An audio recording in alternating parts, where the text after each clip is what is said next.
कधी कधी पालक भाजी, आंबाड्याची भाजी, हिरव्या भाज्या कुठल्याही असतील ना, त्याच्या मस्त अशा भाकरी करून खायच्या. भाकरी खायला पण खूप छान लागतात आणि अशा भाकरीच्या नादाने आपल्या पालेभाज्या पण पोटात जातात. तर मी इथे थोडीशी पालक घेतली, थोडी हिरवी मिरची घातली 4-5, थोडासा लसूण घातला आहे, थोडंसं जिरं घातलं आहे, मस्त बारीक वाटून घ्यायचं. आता मी एका ताटामध्ये सगळं काढून घेते. त्याच्यामध्ये ज्वारीचं पीठ घातलं आहे चाळून, थोडंसं बेसन पीठ घालायचं, थोडासा ओवा घालायचा वरून. ओव्याने टेस्ट खूप छान येते. थोडंसं मीठ घालायचं. मस्त आपलं पीठ मळून घ्यायचं.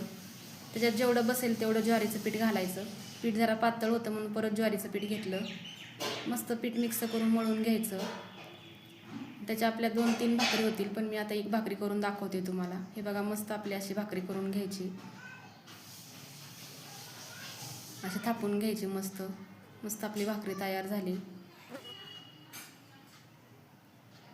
थोडे वरनं तीळ लावायचे त्याला. तिळाने अजून भाकरी छान पण लागते, दिसायला पण छान दिसते.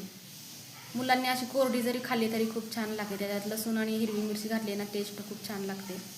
तर मस्त तव्यावरती घालायचे, त्याला पाणी लावून घ्यायचं, भाजून घ्यायचे. बघा, मस्त भाजली भाकरी. अशा पद्धतीने तुम्ही पण करा, खूप छान होते आणि पालक पण आपल्या पोटात जाते.